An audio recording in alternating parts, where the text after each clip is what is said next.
welcome back. 10,000 of you have clicked the subscribe button. Didn't think I was going to get there before Christmas, but yes. It all started to make sense when I woke up on Friday morning and I went to check my upload progress of my recent video, which is over an hour long, so it needed a checkup, making sure that it was either uploaded or on its way to being uploaded. Couldn't believe it. I went to bed on Thursday night thinking still another 120 or so to get to 10,000.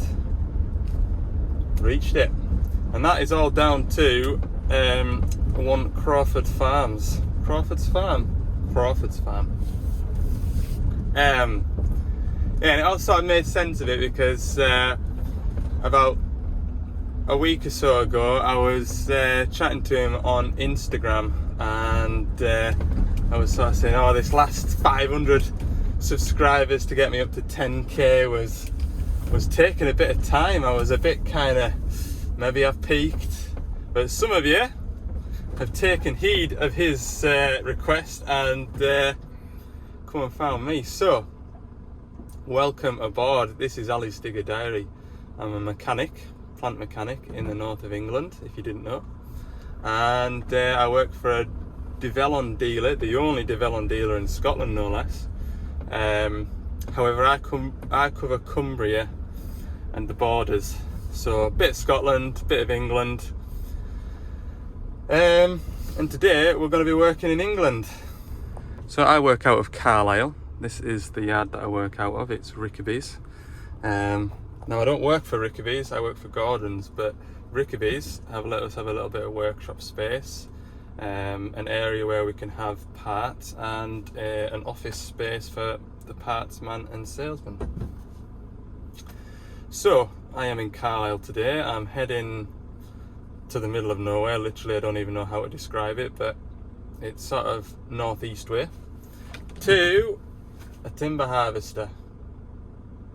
Yes, an air conditioning job, hopefully the last one of the year. If you watch this channel for a while, you'll know that air conditioning isn't my favourite subject. Don't particularly like it.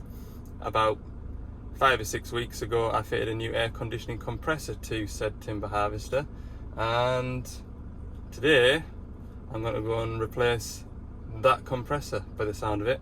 Air conditioning lasted for about 4 weeks or so, and then he just said he smelt a burn in his smell and the air conditioning stopped working. So I've got a feeling the clutch has packed in now. Whether that's to do with sawdust and sap getting into the clutch mechanism, I don't know. Whether it was a bad pump, I don't know, but that's what I'm expecting anyway. So as you've seen, I've got a new compressor in the van, I've got a new condenser on the van, and I've got my air conditioning gear. So we'll go and put that right, and then I need to go and find a little DX85 as well. Okay, I need to go that way. Google reckons I can. We'll find another way. I'm only 12 minutes away, look. Well, I'll go that way, 5 minutes slower. Hellfire. Okay, so first of all, complaint is there's no air conditioning. So first we're going to check and make sure that the air conditioning compressor has got power to it. We've got power there. Yeah, look at the air conditioning compressor pulley, it's wobbly.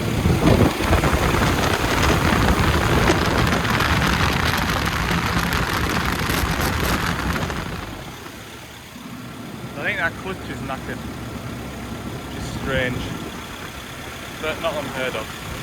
So by checking the power to the air conditioning compressor, we've confirmed a couple of things. Without gas in the system, the pressure switch wouldn't close the circuit, which then wouldn't give power to the air conditioning compressor. So we know that there's enough gas in the system to close that pressure switch to give power to the compressor. When I plug the compressor back in, there isn't that audible clunk of the clutch engaging to drive the compressor. We can see the belt, the pulley is wobbling. So for one reason or another, don't know why, but the new compressor's junk. So I have another one with me. So I just need to take it off, put a new one on, which is dead easy. Probably the easiest compressor to change that I can think of. Try to think if there's any more difficult ones to do, any more easier ones. I'm pretty sure that's probably the easiest one to do. Just 4 13mm bolts, take the belt, take the tension out the belt and change it out. 10-minute job, apart from I've got to take all the aircon gas out and then put all the aircon gas back in again. That's the boring bit, the time consuming bit. So I'll switch the machine off. This is what a timber harvester looks like, by the way. It's all been modified to chop trees down, or process them at least. It's all guarded up. Pretty cool. I said in the last video when I came and did this, or the last time, not the last video, the last time I visited this digger, I said it was very, very well done, and it is. It's a lovely machine. Okay, I'll make a start on the air conditioning degas process. So I have the aircon system discharged. All I need to do is take the tension out of the belt, which is probably the fiddliest bit because it's a spring tension and it's sort of down behind here. 17mm. That's the new pump. It's that well-known Do One Do One compressor. Just thinking about it, the only time I've ever had a repeat failure of a clutch was a loading shovel inside a recycling yard, and it was dealing with sort of what's it called, cardboard, and there's a lot of like fibrous dust about, and so every time I go and service that machine I make a point of cleaning out, you know, giving this an airline, blowing it all out, but I don't know, just put it down to a bad compressor. I just don't know what the crack is with it. But anyway, we'll put a new one on it and see how long it lasts and go from there, because it hasn't even done 500 hours since I last fitted one. So yeah, belt off. Now you can see what I mean by the, why would it do that? Any aircon specialists know. Have I done anything wrong, or is it just a bad one? So that's why the clutch isn't engaging. Undo him. According to all the information that I have readily available, it was recharged with the correct amount of gas. Because there is a couple of, now as a rule, up until the Dash 5s, excavators was 800 grams of gas. Whether it was a 225, 140, 300, 520, 800 grams. That was the general rule. Whereas now you have to pay a bit more attention to the size of the machine. And also the part number of the parts that you're using as well, because there's updated condensers, updated compressors, and if you use an old part number condenser with a new part number compressor, it changes the amount of gas you've got in it, only by 50 grams or so, but I don't know if that's enough to make any odds. I don't know. Anyway, just got these two bolts to take out of this without. What would really not be nice is if I drop anything, because then I'd have to take a belly plate off. At the moment all I need is a 14, a 13 and a 17 to get this job done. Ugh. Hell, I did a good job of tightening that up. One and done.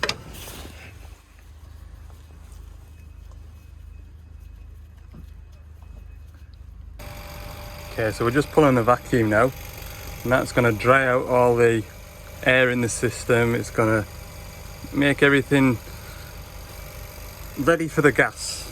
Okay, the air conditioning pump, the new one, comes pre-lubricated, so shouldn't have any issues with that. And now the new aircon pump that I fitted is a different part number to the one I've taken off. That one ends in a B for Bravo. The old one ends with an A for Alpha. So, unbeknownst to me, I've probably fitted an old part number, because it's what we had on the shelf. I remember we didn't order this one in, it was what we had up at Castle Douglas. And unbeknownst to me, there's a changed part number. Generally that means there's a difference.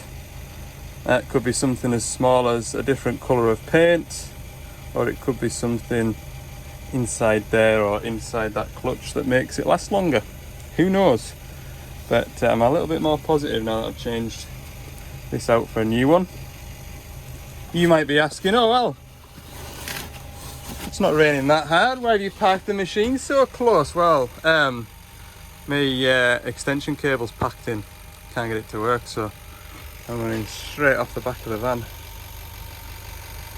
So yeah, I've got a package to open up, presumably off one of you nice people watching my videos.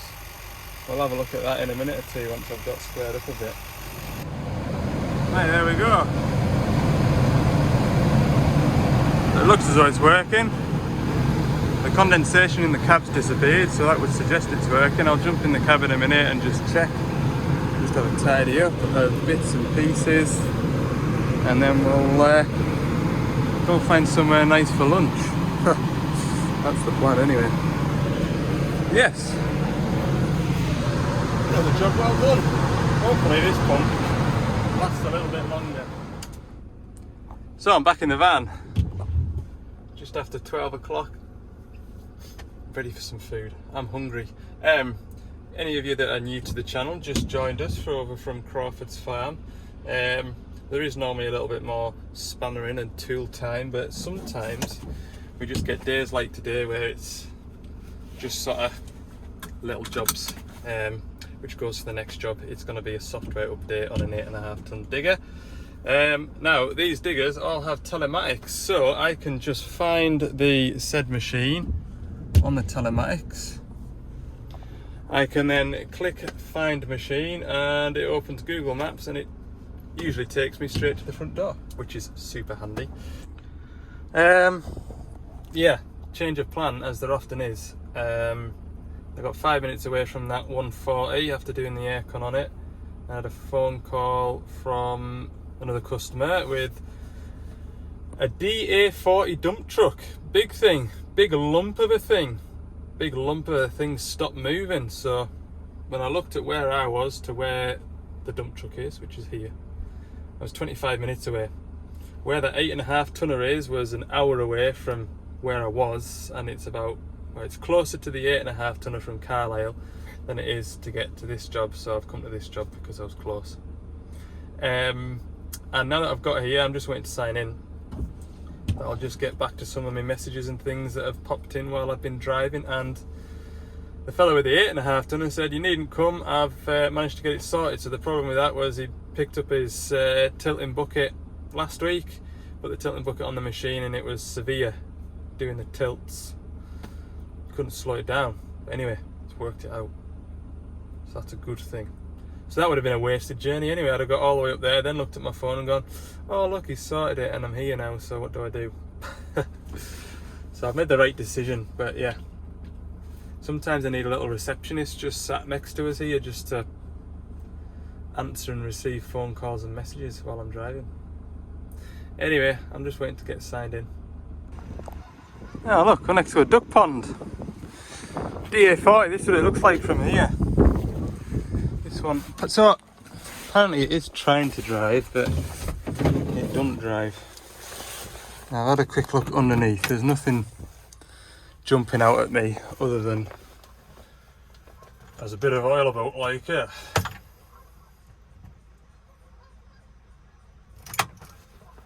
Isolator? Isolator. Isolator's always switched off. There you go, that gives you a good idea of scale. Any road. So after a quick visual inspection, the transmission oil isn't on the dipstick, so that won't help. That'll probably explain why I've got oil underneath it. This thing just, they give us this and all it's doing is beeping at me. You'll notice the skip's in the air. It's just reminding me I need to put that skip back down. However, we have hydraulics, which means that the drive coupling between the engine and the transmission is intact.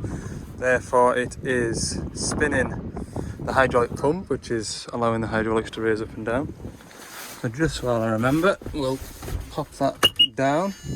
It is trying to drive. It's sort of going into gear and nudging the machine forward and no more. Transmission temperature isn't ridiculously high. It's 60 degrees. So it's not like it's overheating in there, which you'd imagine it probably would do for... Everything in this place just beeps at you. Right. There's some inspection plates underneath that I'm going to take off now where the oil is and see if we can see what's coming out or get an idea where it's coming from. I'm down underneath the wheel there, there's a wheel there. So from behind I spotted a big problem, which is, you look over there, there's no bolts in the transmission mounting on that side anyway. The whole transmission's dropped, which might have caused that. That's a front drive shaft. Bits of it are still here. But obviously there's no front diff oil left in it. Now I'm pretty sure that the oil in here is separate to the oil in there. But we've got a transmission oil leak up here. So is that the reason why we've lost transmission oil? Don't know, it's wetter further around the back as well, so I'm going to go and have a look around back there. Oh, this is turning into a big job, boys. Massive. I'm lying underneath it now. That there is the drain bung. The drain in it. And there's a lot of oil around here.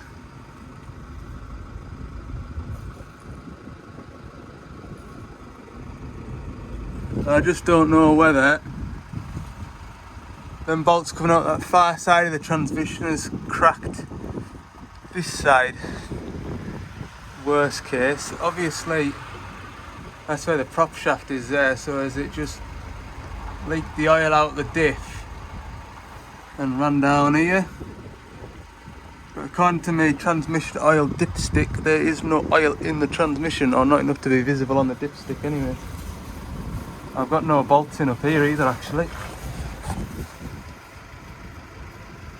I've got nothing. This is a major calamity this, isn't it? Oh, good night. Now, I've got a feeling this transmission's been out before because a lot of the pipes have cable ties on. Oh dear, that isn't nice. Yeah, I'll continue, but it's looking pretty terminal at the minute, isn't it? That's my transmission mount. There's one bolt missing. I know at least one of them's finger tight because I've just tried it, but I don't think it's damaged the transmission casing. It's definitely that pipe there leaking down the way. You see what I mean by cable ties on pipes around here. Look, there's another cable tie on that pipe for there.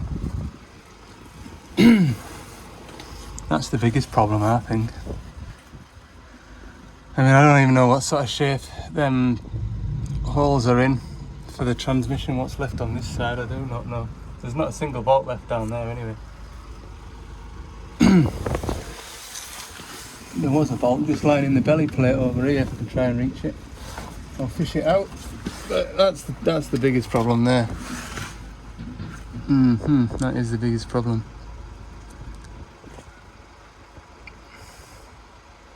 Hellfire. Oh, it's something.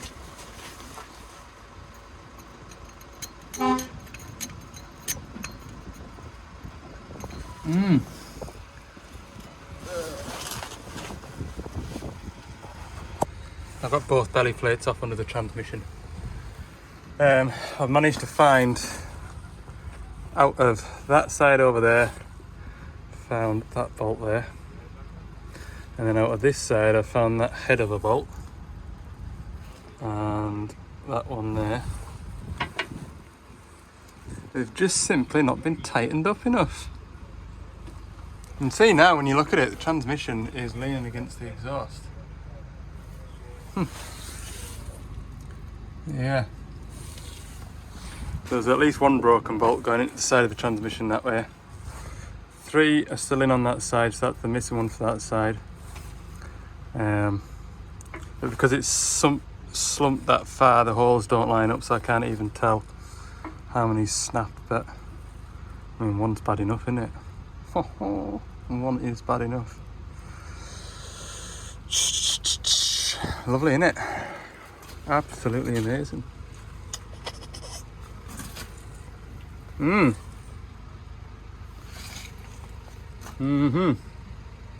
Taking plenty of pictures. I'll show you the pictures actually on my phone.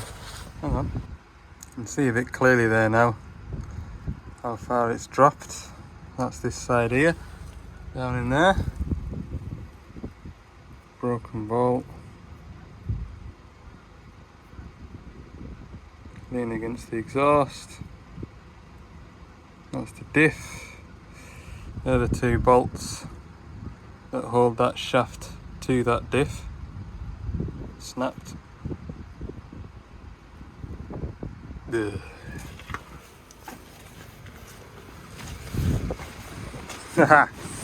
One of those phone calls that you just wish you never answered. Funny thing is, this machine isn't in my area. I am a long way out of my area to come to this machine.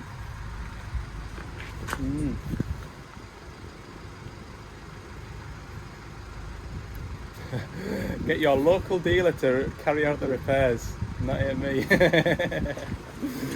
Right, we'll go back down and have a chat with him. There's very little else I can do today, isn't there?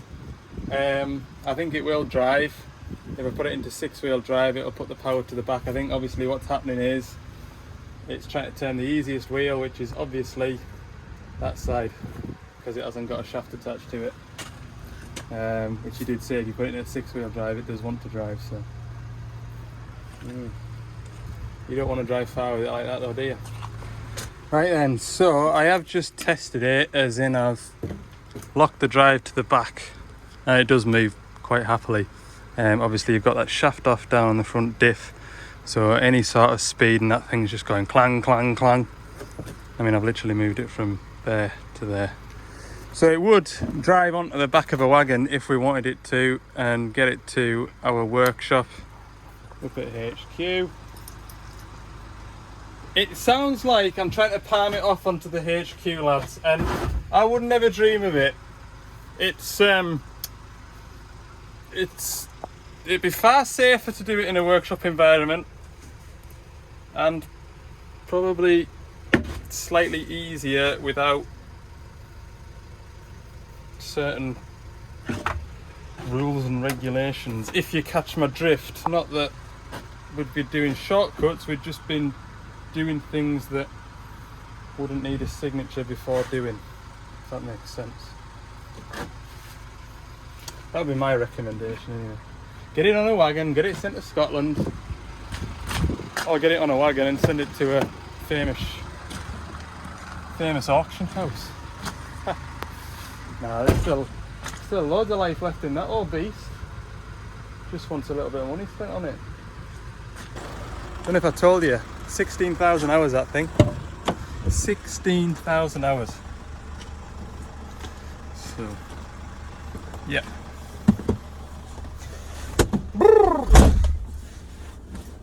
Right, we'll go back down to the cabins and give this squawky radio back.